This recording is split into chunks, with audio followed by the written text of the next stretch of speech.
I'm Bishop John, chairman of the Task Force on Mental Health for the Assembly of Bishops. Because we're living in such complicated times, the bishops are reaching out to leaders of our community to help our faithful navigate. Two experts on healthy living and thinking are Dr. Ary Christofidis and Father John Chakos, both longtime friends and colleagues from our Pittsburgh days. Dr. Christofidis is a licensed clinical psychologist whose approach to therapy comes from his years of study at Hellenic College Holy Cross School of Theology and the teachings of the Orthodox Church. Dr. Christofidis received 2 graduate degrees from the University of Pittsburgh, a master's in clinical social work, and a PhD in counseling psychology. He has worked in 2 psychiatric hospitals, 3 university and community counseling centers, and a residential treatment facility. Dr. Christofidis received intensive training in family therapy from the Family Therapy Center at Western Psychiatric Institute and Clinic in 1993. His most recent clinical experience includes 6 years as a contract psychologist at the Family Institute of Northwestern University and 7 years as a part-time psychologist at the Cancer Wellness Center in Northbrook, Illinois. Dr. Christofidis is a nationally recognized speaker within the Pan-Orthodox community and has been a guest on Come Receive the Light radio program of the Orthodox Christian Network. He has also led clergy and clergy wives retreats and family synoxis seminars. Dr. Christofidis is married with 2 teenagers, a son and daughter, who attend St. Demetrius Greek Orthodox Church in Chicago. Father John Chakos is a native of Pittsburgh and studied English at Western Kentucky University. After receiving his teacher's certificate from Duquesne University, he taught high school English in the Pittsburgh public schools for 2 years. In 1965, he married his wife, Alexandra. Shortly after their marriage, they joined the Peace Corps, and they lived and worked the slums of Rio de Janeiro, Brazil, as well as teaching at a local university. Upon returning to Pittsburgh, Father John continued teaching for another couple of years before enrolling at Holy Cross Seminary in Boston, graduating with a Master of Divinity, and was ordained in 1974. Since that time, he has served parishes in the Diocese of Chicago and Pittsburgh. In 1981, he received a Master's of Religious Education from Loyola University of Chicago. He served the Holy Cross Greek Orthodox Church in Mount Lebanon for 31 years until his retirement, where sort of his new life began, continuing his work as a foreign missionary, both for OCMC on the board and as a missionary. He led a team of volunteers to Galilee for 1 month, spent 6 months in East Africa with his wife Alexandra, and has led annual missions teams to Guatemala City since 1999, volunteering at the Hogar Rafael Ayub orphanage in Guatemala City. Since his retirement in 2011, Father John and Presbytera Alexandra have made a deep commitment to the Mayan communities in the remote highlands of Guatemala, spending a few months of every year there. As an OCMC mission specialist and field representative for Guatemala under the guidance of Archbishop Athenagoras of Mexico, Father John oversees the training of future indigenous clergy, the activities of long-term OCMC missionaries and mission teams, the building and renovating of village churches, the construction and staffing of the Father Andre Giran Medical Dental Clinic, and operation of the Mayan Artisan School of Presbytera Alexandra, which sews clergy and acolyte vestments, and the publication of Orthodox periodicals used by the catechists. Father John and his wife are the proud parents of 4 children and their spouses, as well as the adoring grandparents of 13 grandchildren. When not working in Guatemala, they live in Pittsburgh and serve in their home parish of Holy Cross. Our topic today is sadness and depression. Dr. Christofidis, what are the differences between sadness and depression, and what can we do about it? Thank you, Your Grace. It's an honor to be with you all today. What I think is important here is for people to understand more what depression is versus what sadness is, to start with the heaviness of depression. And so it's important for people to understand when a person is experiencing a clinical depression, it's our job to really understand what is going on in their world, what is happening to them. And for them to be really diagnosed at that high level versus sadness, they have to really meet several criteria in order to be seen at such a high level, because people use the term loosely. Oh, you're clinically depressed, or you're just sad. Some people who say you're just sad actually may be clinically depressed. So I do think it's important to make a distinction here. So I want to share with the audience some things that we look very carefully at in order to really distinguish a clinical depression versus a sadness. So it's important to ask first the person themselves, what is your mood like? We need to hear the person really say, I'm depressed. I think that's very important to distinguish it. If a person says, I'm a little sad, there's a difference between someone saying, I'm depressed. So if they say I'm depressed, that's the first part. Now we continue down to see how deep is this depression and struggle they're having. We want to find out from them, are they changing their habits? And one of the things we look for is their activity level. So have they stopped being active in their daily life? Have they stopped hanging out with friends? Do they want to be isolated? We ask them about their weight. Have they significantly lost weight or gained weight? We also look at their sleeping patterns. And I want people to understand that sleep is very important here. So if they struggle to sleep, or they're sleeping way too much, I've had patients that have slept 12-hour days. We also want to find out their level, if they're having this weightiness of guilt, if there's this guilt feeling. We ask them about agitation. Is it hard for them to sit still? Do they find themselves just antsy, irritable? With children, we definitely look at irritability. We want to see if that's a factor. We continue down this kind of understanding of how deep this depression may be by asking them about, have they ever thought of suicide, harming themselves, maybe even harming somebody else? And we want to see all these factors. How are they impacting their daily lives? And really a big difference between the sadness and clinical depression is their quality of their daily life. If the depression is present, it's most likely, if it's moderate or severe, they are not able to function well. They're not doing their job well. They may be making many mistakes at work. For teenagers, college students, they may not be doing their homework. They may be messing up on their final exams. We're looking at the quality and their ability to concentrate. Where is their memory? Is their memory seriously affected? So we want to know, is it impacting their life?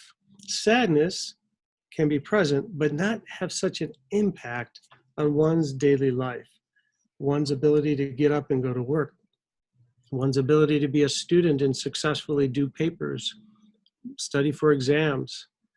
But depression at a clinical level can have that deep impact. So we're really trying to understand when I meet with a person, when they say they're sad, are they just sad? Sadness can be very present. Everyone has experienced some level of sadness. But when it gets to that level of depression, clinical depression, it has a much deeper impact on their quality of life and their ability just to live every day. And we're really trying to understand, how deep is this depression for this person? We want to know, is it mild, moderate, or severe? And in the severe cases, and families have had this experience, their loved one can't get out of bed. They don't put their clothes on. They don't brush their teeth. They don't want to eat. In some of those severe cases, they may need to be hospitalized. So most of the people that I've seen over the years are heading into the moderate level of depression. And it typically is very clinical. It is impacting their lives and their relationships and their physical health, their mental health. Sadness is something I would call it lighter. Lighter meaning you feel sad, but it's not preventing you from living your life. It's not preventing you in such a degree of affecting the quality of maybe the work you're doing. So there are some distinctions that are more clear and some that are a little bit more obscure. But I just wanted to lay out a little bit of what the difference may be when it comes to really understanding clinical depression versus sadness. Thank you. Father John, in your vast pastoral experience, what can the church and parishioners do to help people who are suffering? We begin by trying to recognize the kinds of thought patterns that they have whenever they're coming to see us for some kind of counseling. And more often than not, we see people in the context, of private counseling sessions or in the sacrament of confession. So it's at that time that we can begin to notice some of the things that Ary pointed out in terms of the way they think and whether or not they're moving in the right direction in terms of their relationship with God. So we have as opposed to a clinical psychological way of looking at it, we try to look at their lives in the context of their relationship with Christ. And so through various sources that we have at our disposal, the church fathers, the scriptures, some of the tools that the community, the psychological experts give us, we try to determine. So one of my favorite books is that of Elder Thaddeus, where he writes about our thoughts determine our lives. And I think that's a good way to start with people. How are they thinking? Do they have good thoughts? Are the thoughts peaceful, calm, kind? What kind of life do they have? Or on the other hand, are their thoughts of a more negative nature? And are they drawn into a whirlpool of thinking that can take away their peace or their tranquility? So that's where we begin in terms from the spiritual point of view. And then we try to bring in the church's concepts and theology. The apostles and the church fathers, they understood that thoughts have an opposing effect on us. Some of our thoughts lead us to joy and salvation, and others of our thoughts lead us to sadness and depression. The words of St. Paul are good to reference here from 2 Corinthians. St. Paul said, "Godly grief produces a repentance that leads to salvation and brings no regret. But worldly grief, or as we read in the Greek, to kosmoulipi, produces death." So, and then we read in the gospel again, Jesus makes us aware of the negative thoughts that assail us in the world. But against this, he always offers us hope. He says, "In the world you have tribulation, but be of good cheer. I have overcome the world." So our job is to try to find a way spiritually to deal with some of these issues. There are so many examples where this battle of negative thoughts with positive thoughts reveals itself in the lives of our saints and of men and women who have lived out the dying and the rising of Jesus on a daily basis. I remember reading one time, I was very much taken by a little passage from the life of St. Nectarius of Egina. There was an elderly grandmother, a yaya, and she came up to St. Nectarius and she was very greatly distressed. He would never forget her sadness or her desperation. This woman had 3 children, and she lost all 3 of them to an epidemic of typhoid. And that woman felt that she couldn't go on, and yet she was struggling. How could she go on? She said that she wanted to poison herself, but at the same time that she wanted to poison herself, she was clutching onto an icon of Jesus. It's clutching it to her bosom, and she was crying out, "Why, Lord? Why have you done this to me?" And she trembled as she explained to St. Nectarius. And she said, "My children, the pain." Without letting her say another word, St. Nectarius embraced the woman with Christian affection, and he told her, "Your pain is my pain." And her burden was lifted. So I see that as an example of a kind of a therapy that we in the church can use through our sacraments, by reaching out and showing an empathy to people. We may not be able to give them the words they need to hear.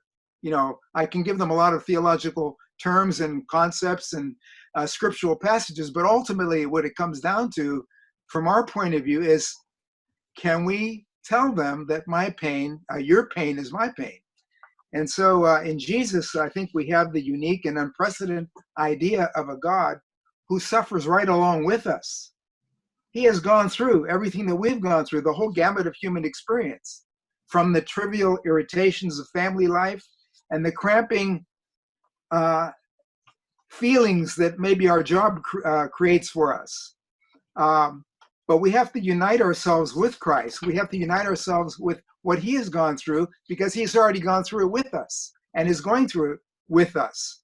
So because of these experiences, he could understand our life, he can share our pain, and we need to connect with him in one way or another, whether through the sacraments or through the interactions with members of the community who can relate to us, who have suffered along with us in various ways. In the scriptures, we find there are two words that aptly describe the interplay of or competition between negative thoughts and positive thoughts, thoughts that seek to hold sway over our minds. There are two words. They're Greek words, but I'll define them. The first word is penthos. That word means in Greek mourning. And then there's the word lipi. And that word means sadness in Greek. And these two words go in diametrically opposite directions. The first word, penthos, or mourning, leads us to the summit of union with God. The second word, lipi, or sadness, leads us toward the abyss of despair. And that kind of despair produces a feeling of laziness, sloth. It softens or weakens the soul, and even destroys it with bitterness by consuming its vigor. It whispers plans of escape, ways of avoiding its own psychological degradation. On the other hand, penthos, or mourning, turns us toward ourselves with the certitude of finding the kingdom of God within. And I think that's what we can do, is to try to lead people to go back into themselves, to see what's hurting them, to identify it, to deal with it, and through prayer, and especially a favorite of mine is the Jesus prayer, to reconnect with their center. And in that way, find a way out of the sadness that leads to their deep depression. Thank you, Father John. Ary, in your clinical practice, how often do you encounter people with mistaken images from their own theology, perhaps, of who God is and what God is about? And how often do you challenge those perceptions so that people can reestablish, as Father John was saying, the right relationship with and the right thinking? Actually, quite often, 90% of my clients or patients are Orthodox Christian, but many of them are not. They're participating in the church, not at a very high level. Some of them are, but the ones that more line up with your question, they have their own definition of God. They believe in Jesus Christ, but it's sometimes very warped and misunderstood. And I ask permission of my clients. I say, you're coming to me, that I like, if it's possible, to bring our Orthodox Christian faith into the practice, because there's a lot of psychology that is unchristian, anti-Christian. Mhm. And so when they give me that permission, I often try to guide them towards a priest. And I will say, do you have a spiritual father? Do you have a father confessor? Do you have somebody that you can really get a better understanding of who God is from the spiritual side? And I ask them to really consider forming a relationship with an Orthodox priest if they don't have one. And some of them are resistant to that, depending for whatever reason. But then I try, I'm not a theologian, so with the limited knowledge I have, I try to help correct some of the very big mistakes that they may have. And I think the church needs to continue to to help the people at a deeper level understand who God is when we are suffering. I think we'll need a better understanding of that in our churches, because a lot of people are suffering, but they're not turning to God. They're not turning to the priest. They're not turning to Christ. And I think they need to be educated a little bit more convincingly to say, when you're suffering, come to us, come to the church. Like the example Father John gave of Saint Nectarios. You know, we have amazing stories and teachings and saints in the church that are there to help us, like the Virgin Mary. So, but I think a lot of people, they're trying to do it on their own. You know, just to get them in a psychologist's office, oftentimes they're struggling because of pride and ego, and they don't want to tell anybody their problems. But they're suffering. They're really suffering. So I try to steer them back to the church. I try to steer them to a priest so that they can rejoin Christ in that way to see the true healing of suffering. Because a lot of them, sometimes what happens here, it can be just a Band-Aid. They just want the symptoms to go away. They want the symptoms to go away, and then they want to go back to their old lifestyle. But they don't realize if they don't turn their life around and come closer to Christ, they're just going to have the same symptoms come back over and over and over again. Christ talked a good bit about that. Father John, what kinds of things can the parish do to help people stay healthy and not wallow in sadness and take kind of charge of their own lives and even dedicate themselves better to God? Well, I think one thing is to create within the community groups of people that are of a like mind in terms of the spiritual life, and they have a strong kind of bond between them. And then if they can reach out to those that are, quote unquote, the lost souls among them, because we always have people that are, we call them lost souls, whatever. They're going through something, they're having a hard time. And rather than looking upon them as being pariahs, as we often do, because somebody's going through a divorce or some serious kind of a problem, whether it's addiction or whatever it is, many times we look at that person and we say, oh, look at that guy, he's, you know, he's this, he's that. But this is where that group of people that is always kind of like attuned to helping people could reach out and maybe invite him over to your house, reach out to him, talk to him, offer him a place where he can open up a little bit, you know, and be with you in a more kind of intimate and affirmative way. So I think that's one thing that we could do. And I think every parish has a group of people that kind of have that sort of like mentality. They're I don't want to call them bleeding hearts, but they're people with the right mindset, and they're receptive to people that are suffering, and they kind of take them under their wing. And that's a good thing. It might be just me connecting with another person that I see that's sitting in the coffee hour, but he's off by himself, and I know he's going through something, and nobody else wants to sit around him because he looks kind of sad, and you know, it's kind of depressing to be around that guy. So if I'm willing to go into his pain and sit down and talk to him a little bit, that could be a way that I could help him lift it a little bit. So it's real little things that we do. And, you know, maybe that can lead to something more. And maybe I can direct him to the sacraments, to the priest, to seeking other resources to help with his problem. Father John, can you offer us some wisdom from the mission field of Guatemala to live better lives here in America, even with all our affluence and busyness? Well, the thing that I've learned about, shall we say, our topic is it's really important to be connected to a community. Okay. That communal life in these villages is incredible. Ary, any final thoughts or offerings? Well, it's funny you mentioned that, you asked that question in Father's response, a sense of community, because one of the big criteria for a serious depression is a lack of belonging, a sense of belonging to people and to others. That lack of belonging weighs very heavy on the heart. And so when a person's feeling that, they can slip into those deeper depressions and sadness. So it goes hand in hand with what Father Chakos was just mentioning about being Sure. part of the community. And one other thing that he made me think of something when Father Chakos was talking about the two words of sadness and mourning. He mentioned those two words, and one word that I try to help clients or people distinguish is despondency. And for Christian clients, I say that's dangerous because despondency is a synonymous with hopelessness. You've lost hope, and it's extremely dangerous, especially in our Christian spiritual lives. We should never lose hope.